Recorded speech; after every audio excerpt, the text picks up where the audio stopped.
بيبدأ فيلمنا وبنعرف إنه من 65 سنة عملوا تعديلات جينية للبشر علشان يكونوا أفضل، واللي تم تعديلهم جينيا بقى اسمهم الجينيين وبيعيشوا كأنهم ملوك. أما اللي ما حصل لهمش أي تعديلات جينية وهم الأشخاص العاديين بقى اسمهم المهمشين. وبنشوف بعض التلاميذ اللي بيكون معاهم معلمة بتعرفهم على التغييرات اللي حصلت على البشر، وبتعرفهم على تمثال سميث وهو أفضل عالم جيني، وبتقول لهم إن هو كمان اكتشف شجرة جينسيس واللي استخدموها لتخزين الطاقة من بعد ما الحرب النووية استنفذت كل الطاقة الموجودة. وبتعرفهم إن شجر الجينسيس مسجل عند الحكومة علشان محدش يقدر يسرقه. وفي الوقت نفسه بنلاحظ إن في بنت من بين التلاميذ اسمها كلوي بتكلم ليون من خلال سماعة في وحدتها، وبيكون ليون بيحاول يخترق نظام الحماية في المكان وعامل نفسه عامل نظافة وقاعد على كرسي ما اتحركش. وبنشوفه بيشغل لعبة على شكل فار صغير وبيمشيها على الأرض، ولما بيشوفها أفراد الأمن بيمسكوها وبيحاولوا يبلغوا عن وجود جسم غريب في المكان، لكن بمجرد ما بيمسكوها بيخرج منها غاز مخدر وبيقع على الأرض.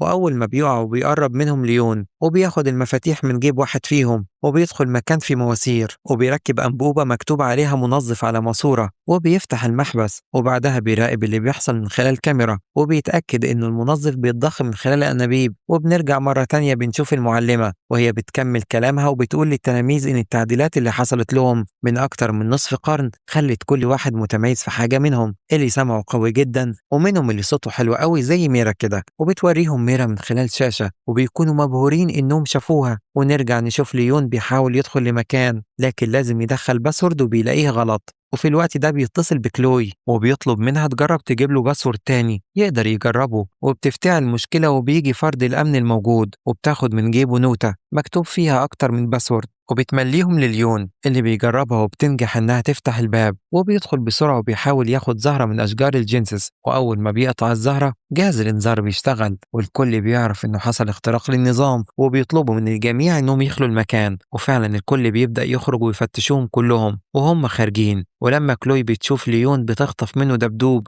وبتقوله الدبدوب ده بتاعي هاته. ولما بيجي ليون يخرج الجهاز بيصفر وبيسألوه ايه اللي معاه بيخلي الجهاز يصفر، وبيوريهم ساعة في رقبته مكتوب عليها احنا جميعا متساويين. ولما بيقراها موظف الأمن بيقول له يعني ايه الكلام ده؟ قال له ابدا ابدا مفيش معنى ولا حاجة، دي الساعة بتاعت امي وان اهله اتصابوا بالتلوث الاشعاعي. فكانت امه بتقول له ان كلنا هنتصاب بالمرض وكلنا متساويين في الإصابة. ولما بيسمع الموظف كلامه يلا امشي وابعد من هنا. في الوقت ده بتكون كلوي عدت ومعاها الدبدوب. وبعد شوية بنشوف ليون وكلوي بيتقابلوا بره، وكلوي بتقول له إن في حفلة موسيقية مجانية وعاوزة تحضرها لكن بيرفض. وبتفضل كلوي بتزن عليه وتقول له إن ميرا طيبة وبتحاول تساعد الناس. وبنشوف أفراد أمن بيرموا واحد من العاديين لأنه ملوش مكان بين الجينيين. وكمان بنشوف بنت صغيرة وأمها ماشيين وبيقروا جملة الموت للجينيين، والبنت بتخاف وبتسأل أمها مين اللي كتب الكلام ده. الأم بتطمنها وبتقول لها ما تخافيش، دول ناس بيتمنوا لنا الشر لكن بابا هيحمينا. وبنروح نشوف المطربة ميرا واللي بتطلب من المساعد بتاعها إنه يلغي كل المواعيد بتاعتها علشان هتروح تغني للناس العاديين. وبيكون المساعد معترض على اللي ميرا عاوزة تعمله، وخصوصا إنها عاوزة تغني من غير أي تأمينات، وبيقول لها إنها المفروض تغني من داخل صندوق زجاجي علشان يحميها لكنها بترفض. وبتقول له أنا هقابلهم من غير أي حراسة أو حماية. وبنروح لمنطقة الأشخاص العاديين وبنشوف حراس برضو واقفين مش بيسمحوا لأي حد يدخل، لكن ليون بيقول لهم إنه كان بره هو وأخته علشان يجيبوا هدية عيد ميلاد، وبيشاور لهم على الدبدوب اللي مع كلوي وبيخلوهم يعدوا. وبتلاحظ كلوي إن في عالم بيتكلم في التلفزيون إنهم قدروا يتوصلوا لدواء يقدر يوحد بين الجينيين والعاديين. وبيجي ليون وينادي عليها ويقول لها يلا ورانا حاجات كتير نعملها. وبيوصلوا على مكان بيقولوا إنه بيتهم لكن المكان شكله غريب، وبتمسك كلوي صورة وبنعرف إنها صورة أبوها وأمها. وبعد كده بتدي ليون الدبدوب وبيخرج من جواه زهرة نبات الجينسس وكمان إزازة صغيرة فيها مستخلص ساق الجينسس، وبيقول لكلوي تروح تغسل الأطباق وتسيبه يكمل شغله. وبيخرج ليون البذور من الزهرة بمنتهى الحذر. وبعد شوية بنشوف زبائن بيجوا لورشة ليون محتاجين تصليح، وبيركب لكل واحد فيهم بذرة من بذور الزهرة ومشكلته بتتحل فورا. ولما بيخلص شغل بيتصل بيهم واحد في التليفون وبيقول إنه محتاج التصليح في منطقة الجنيين، لكن كلوي بتقول له إحنا خلصنا شغل النهاردة ابقى كلمنا بكرة.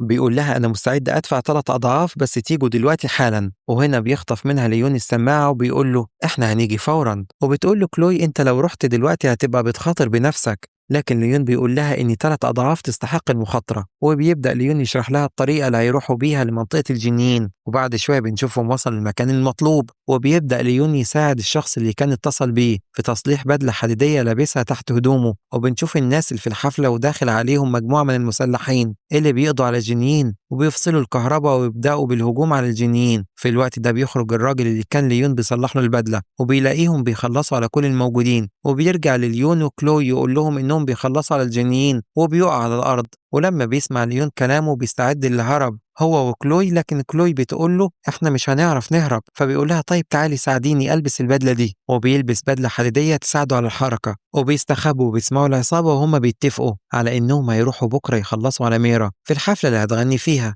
وبيطبعوا اللوجو الخاص بعصابتهم على الحيطة وعاوزين يهربوا قبل الشرطة ما توصل. لكن ليون بيقوم يحاول يهرب، وفعلا بيقدر يخرج بمساعدة البدلة اللي خلته يقدر يمشي. وبعد كده بنشوف الأخبار في التلفزيون بتقول إن جماعة الإرهابيين هجموا على الجنيين وخلصوا عليهم في الحفلة، وبيقولوا إن كان في 2 من أفراد العصابة مش لابسين أقنعة وإنهم بيدوروا عليهم، وبيكون قصدهم ليون وكلوي. ولما بتسمع كلوي بتقول ده كذب، ما حصلش، احنا ما عملناش حاجة. وبيقول لها ليون اثبتي بقى للشرطة ان الكلام ده ما حصلش. وفي التلفزيون بيشوف واحد من المسؤولين اسمه هيوز اللي بيقول انهم لازم يقبضوا على الارهابيين دول فورا. وبيقول ليون بصي مش هو ده كان واحد من المقنعين اللي هجموا على الحفلة؟ بتقول له كلوي مش معقول أكيد لا. ولما بتركز في وشه بتفتكر وبتقول فعلا هو، وبتكون في علامات مميزة في وشه. وبيقول لها علشان كده مش بيتقبض عليهم. وبتسأله كلوي هم ليه الجنيين بيخلصوا على بعض؟ وبتطلع كلوي صورة لميرا وبتقوله دي وقعت من واحد فيهم، وبيفهموا انهم بيخططوا علشان يخلصوا على ميرا في حفلة العاديين ويتهموا العاديين في التخلص منها. وبتقول له كلوي احنا لازم نساعدها وننقذها. وبيقولها ازاي وانا قاعد على كرسي وانت صغيرة ومش هنقدر نعمل حاجة؟ وبترد عليه وبتقول له احنا لازم نتصرف، الموضوع ما بقاش يخصنا لوحدنا، دول كده عاوزين يثبتوا ان العاديين مجرمين. وبتقول له على الاقل لو ما قدرناش نعمل حاجة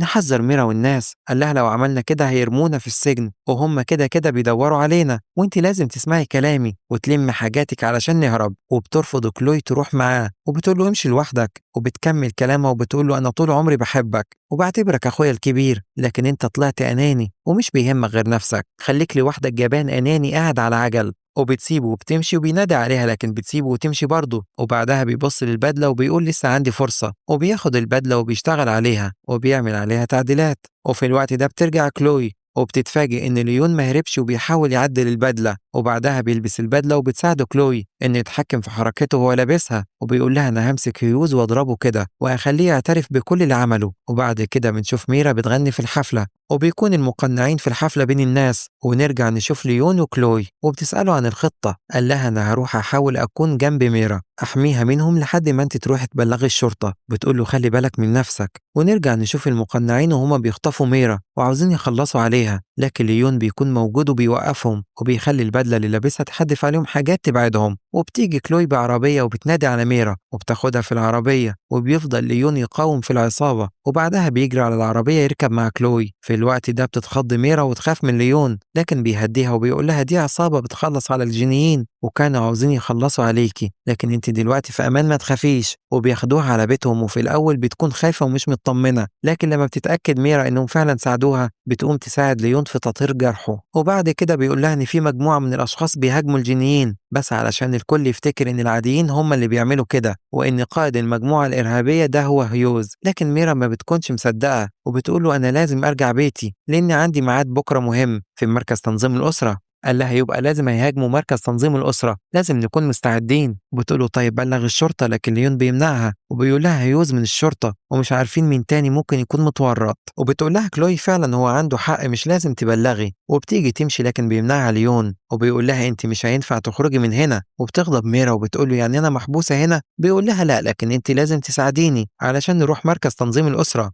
احنا نتظاهر اننا زوجين وعاوزين نخلف وندخل المركز وفي الوقت المناسب اقدر ادافع عن الناس لحد ما تيجي الشرطة وينتهي هيوز ونخلص منه للأبد. وبيقول لكلوي انت هتراقبي من بره، وأول ما يوصلوا تبعتي لي إشارة ويدخلوا المركز ويقابلوا الدكتور المختص وبيطلب ليون من الدكتور إنه يتفرج على المركز ويشوف التقنيات اللي بيستخدموها علشان يتأكد إن طفله هيكون في أمان، وبيوافق الدكتور على طلبه وبياخده ويلفوا في المكان. لكن فجأة بيقف ليون ويقول لهم إن ميرا هتغني لهم وبيجمع الناس الموجودين كلهم علشان يسمعوا ميرا، وبيبان على الدكتور إنه متضايق. وفي الوقت ده بتوصل العصابة المقنعة وبيكون ليون جمع كل الموجودين في مكان وقفل عليهم وخرج علشان يستعد لمواجهة المقنعين، وبيفضلوا يضربوا في بعض شوية لكن في النهاية بيقدروا على ليون وبيهجموا عليه ويضربوه لحد ما بيقع في الأرض. وفي اللحظة دي بيوصل الشرطة ومعاهم سيناتور كيسلر المسؤول عن المساواة الجينية بين الجينيين والعاديين، وبنعرف إنه أبو ليون. ولما تعرف كلوي إنه أبوه بتقوله يعني أنت منهم وبتسيبه وبتمشي. وبعدها أبوه بيقوله أنا فخور بيك وبكل اللي عملته، وبياخده معاه وبيمشوا. وبعد كده بنسمع في التلفزيون بيقولوا إن المجلس وافق على قانون 42 الخاص بالمساواة بين الجينيين والعاديين، وإنهم بدأوا في نقل العاديين من الأماكن السيئة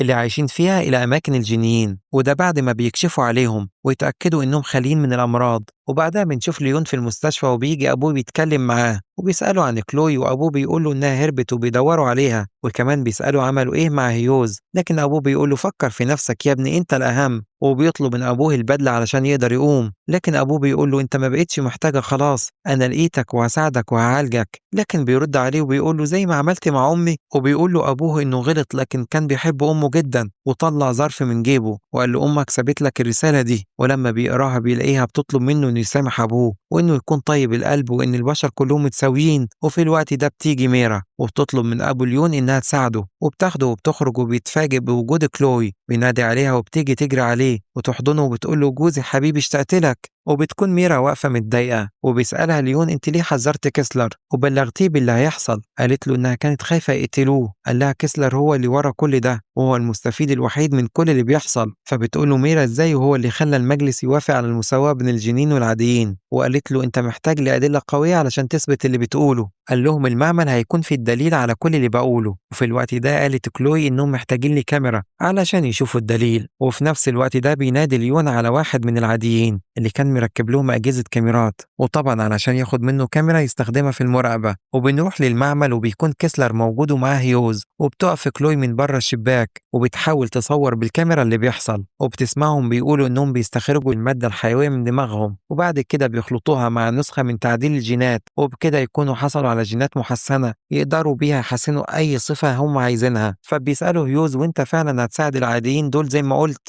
وبيقول كيسلر إنه دلوقتي أهم حاجة عنده يعالج ابنه، لكن العاديين دول مش هيقدر يساعدهم، لكن جمعهم علشان يخلص منهم بعد ما ياخد المادة الحيوية من دماغهم. وبتروح كلوي وبتوريهم الفيديو اللي سجلته، وبيقول لهم ليون إنهم لازم يحاربوهم لحد ما توصل الشرطة. واحد منهم بيقول له لكن إحنا ضعفاء وما نقدرش نواجههم، لكن ليون بيقول له هم عاوزيننا نفكر كده، لكن الحقيقة إننا كلنا متساويين وكلنا واحد. وبيقول كده وهو ماسك سلسلة أمه في إيده واللي مكتوب عليها نفس الجملة. وبيطلب منهم ليون إنهم يجيبوا له البدلة علشان يقدر يتحرك، وبتقول له كلوي إنها عارفة مكانها وهتجيبها له. وبنشوف ليون نايم على السرير وأبوه داخل عليه ومجهز حقنة في إيده عاوز يديها له علشان يخف، لكن بيقوم يقف ويقول له ممكن تقول لي اللي انت استخلصت منه المادة دي ايه اللي حصل له؟ وبيقول له انا عرفت كل حاجة وعرفت انك متعاون مع هيوز والعصابات وانتوا عملتوا جرائم كتير وخلصتوا على ناس ابرياء، قول لي انت ليه بتعمل كده؟ أبوها قال له أنت المفروض تكون جيني مفيش فيك ولا غلطة، لكن اللي حصل غير المتوقع وعملت كل ده عشان أقدر أوصل لطريقة علاجك. وهنا ليون بيقول له مش أنا اللي محتاج للعلاج،